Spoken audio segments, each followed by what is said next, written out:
Hello everybody, this is the Clad Green Hero welcoming you back to another Artifact video. And this is going to be a new series I'm doing once a month. I'm going to be covering some of the cards in Artifact that are either undervalued or overvalued to help people gauge the market.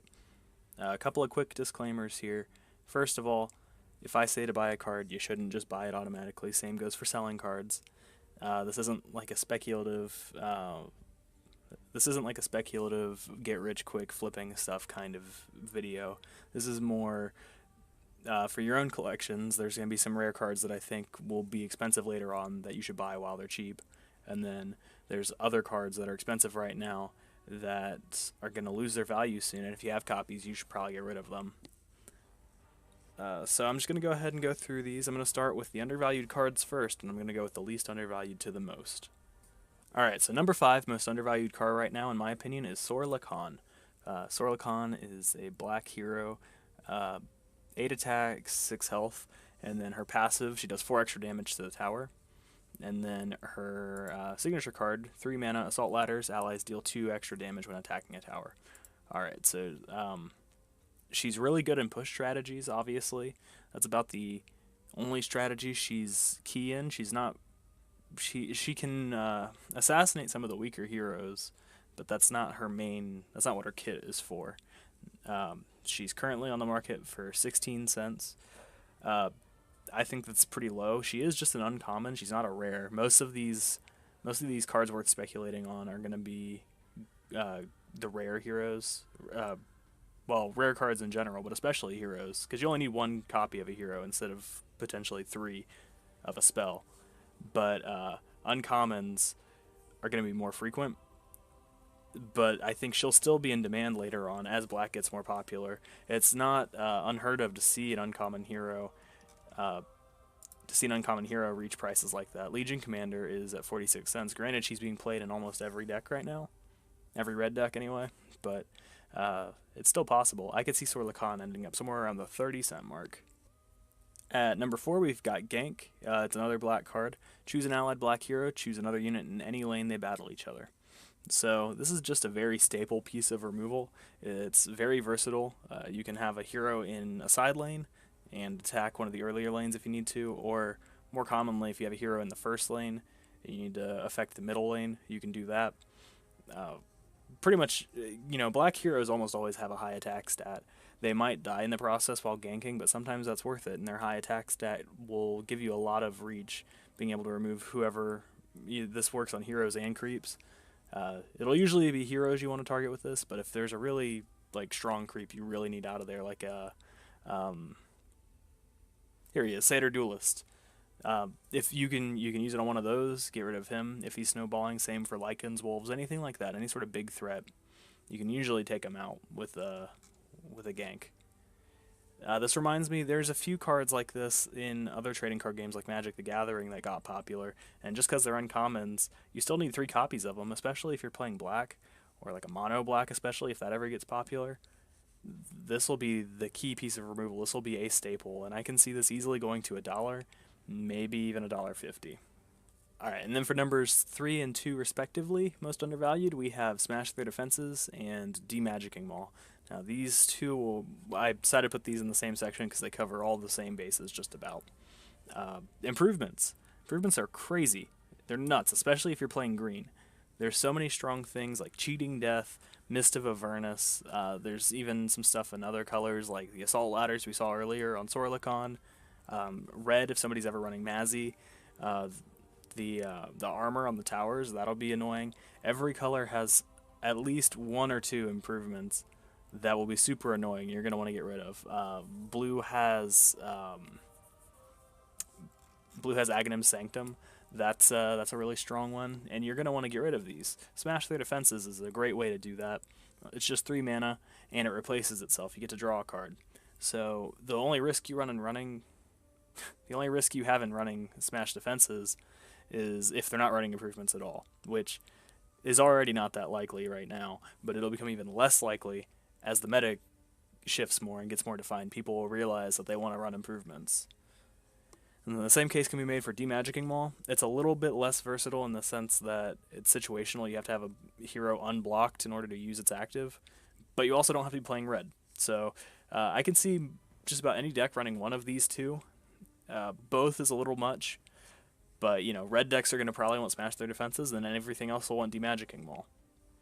If improvements get really out of control, then you might even run both. So I think they're both around the 10-cent mark right now. Smash their defenses is 12 cents. Demagicking Maul is 9 cents. They're both uncommons. I can see them both going up to about 30 cents a piece. All right, and then lastly, number one. The number one most undervalued card right now is Bracers of Sacrifice. It's 8 gold, equipped hero has +2 armor, and it has an active, deals 6 damage to equipped hero's enemy neighbors and condemn equipped hero. Okay, so most people when they see this card, they're like, oh cool, 2 armor, 8 gold, whatever. Then they start to read the active and they cringe a little bit because you have to condemn your own hero just to use its active. And they're like, well, what's the point? This is so inefficient. Well, I just realized you can see I own 23 of these. Yeah, I'm hoping these will go up in value. I think they will. So it's going for 14 cents right now on the marketplace. The reason I think this card is so strong is because you don't even have to use the active necessarily unless it's in a situation you want to. You can just keep it on a hero without using its active, and you still get 2 armor for 8 gold. That's only 1 gold more than a chainmail. Alright, so there is some real value there. And then you also pose the threat of using that active whenever you want. They're at your mercy whether or not you want to use it. And there are plenty of situations where a hero I have is about to die. It's down to like 2 health, and maybe it'll get killed by March of the Machines next turn or something. And I can use its active to kill it early, and then do 18 damage nuked across their board. That's like a Skywrath ultimate. His signature card. That's really strong, and you can do that every time your hero comes back. You can put that on. You can either put it on your glass cannon heroes to get value out of them, even though they're frail. You can take advantage of the fact they're frail, or you can put it on your tank heroes so that when they finally do start to whittle that tanky hero down, you can punish them for it and blow their board up with it as well. A lot of flexibility to this card. It's also a rare, and I think it's very people haven't even paid any attention to it yet.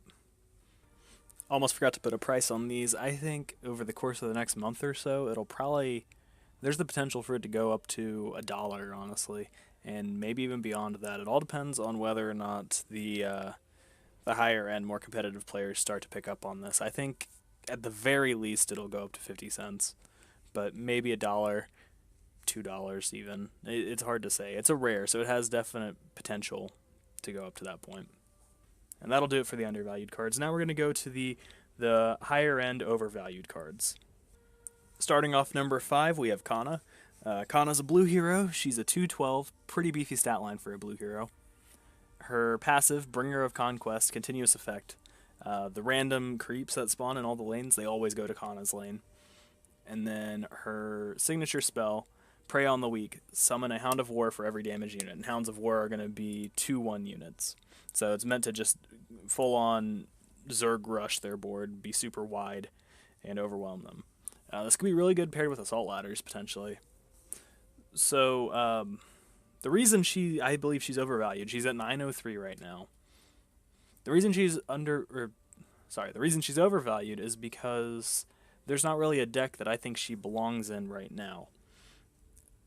Ideally, you'd want to have her in like a mono blue, where you have a lot of control to back up this body. She's not very aggressive, which is normal for blue, but the creeps she brings with her are aggressive, and that puts a lot of pressure on it for somebody playing blue. Another good option would be a green blue.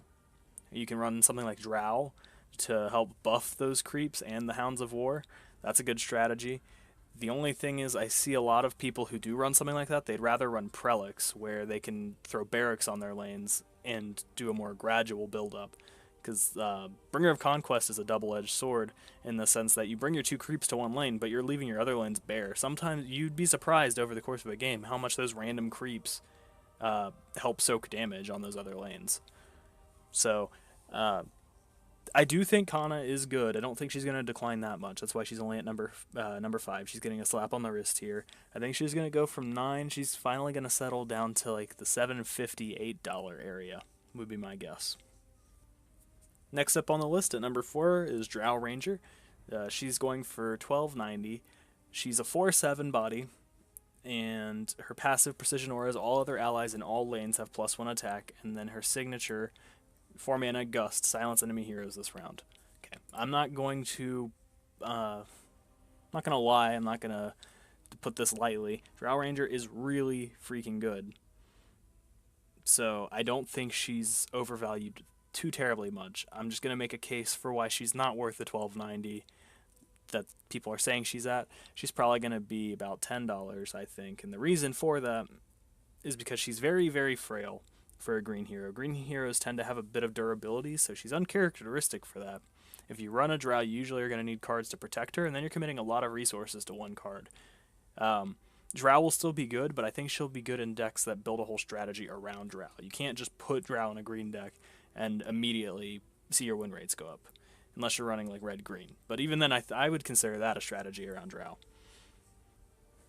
And then the other thing is, like, just green has a lot of good heroes in my opinion. I think Abaddon is pretty good, especially in draft. Darkseer is really good. He provides a lot of mobility. Chen can be scary with his creep steal.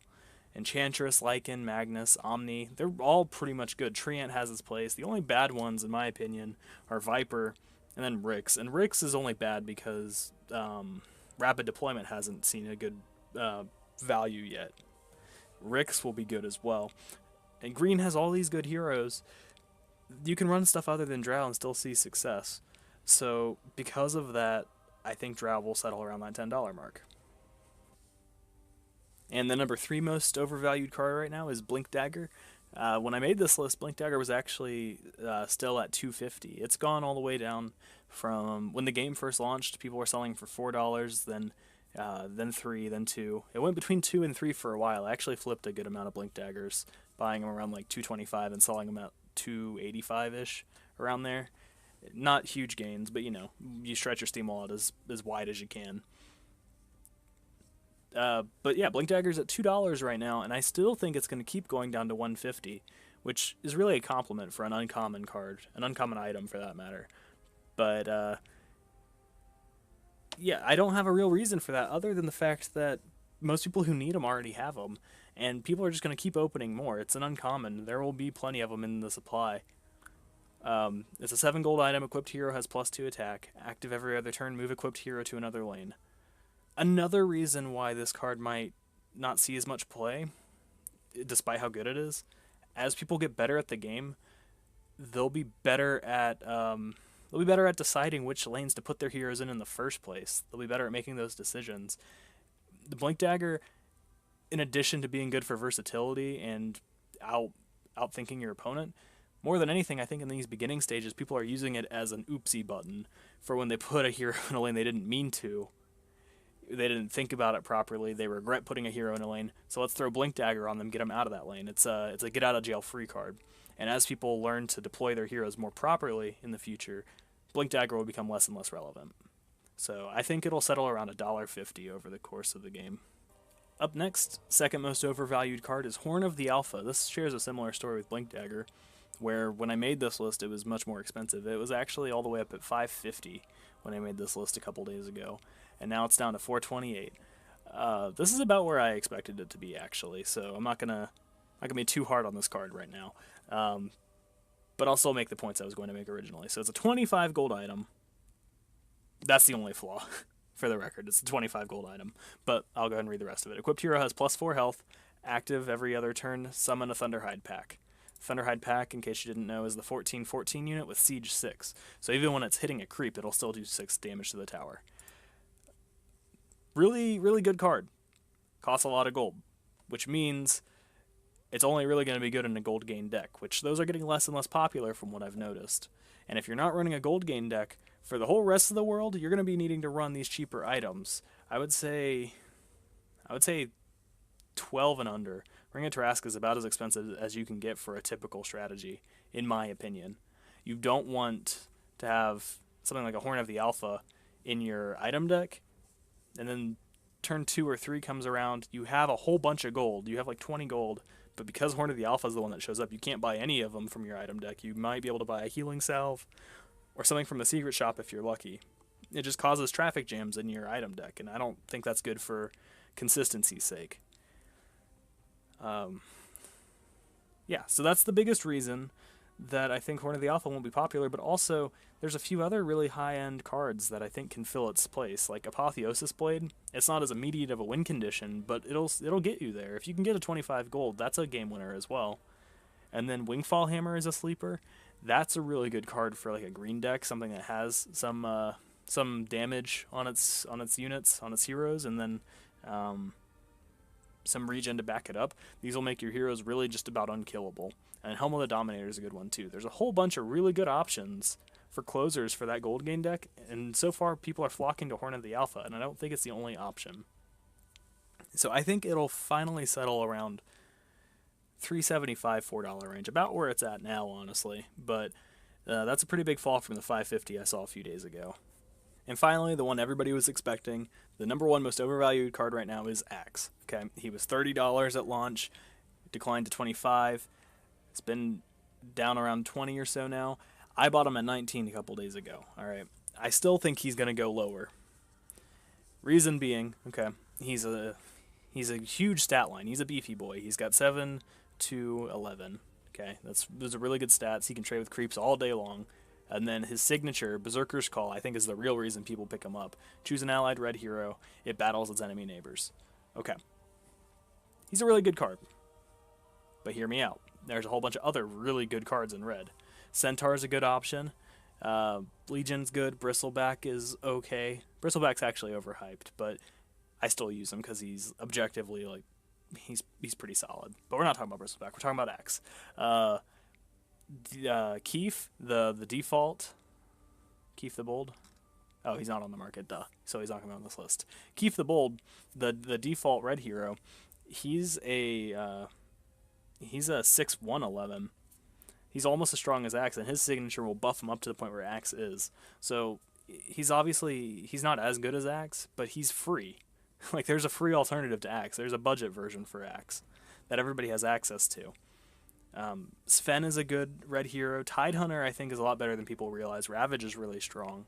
There's just a whole bunch of stuff that Red has I can't talk. There's a whole bunch of stuff that Red has at its disposal that it doesn't necessarily need Axe, especially as the meta evolves and as other colors get more popular. People will turn away from Axe. People will be selling their Axe. They'll be panic selling them just to get their money back for other cards, because as they see, if you're in the position where somebody paid $25 for Axe, you're probably not even happy holding on to it right now. You probably want to sell it now. You're probably afraid. And mark my words, I think Axe will fall all the way down to the $12 mark by the time this is all said and done. I think within the next month he'll be at around 14, and then after that he'll slowly start to trickle down to 12 or so, and he'll stabilize around $12. And that'll be where he settles for probably the remainder of the game. I don't know if they're going to be doing sets for Artifact or what, or if heroes will stay legal throughout all the sets. It's hard to say right now. None of that's really been announced, but I think, this applies to all these overvalued cards. This does not mean that they're not good. It just means that if you're thinking about picking them up, maybe wait a little bit, because you can buy into them late and get them for a discount. That's how I see it. Like I said, I think I'm going to do one of these market videos once a month. So this will be December's video, December of 2018, and then I'll pick one up toward the beginning of January. And I might cover these same cards. I might have new ones to highlight, depends on how the market fluctuates. And I hope this has been helpful to you guys. Hopefully, I can help people save a little bit of their Steam money, help get them further into the game of Artifact through these sorts of videos, because there's nothing that feels worse than buying a card and seeing it decline right after you buy it. Alright, so yeah, don't forget to subscribe to the channel if you want to see more like this. I'm also going to be doing deck lists. I'm going to post one in a few days, actually. And then who knows what else I'll come up with. Maybe I'll do drafts every now and then as well on the channel. I'm not sure yet. I'm keeping it open-ended. Anyway, I've been the Cloud Green Hero, and I'll see you guys in the next video.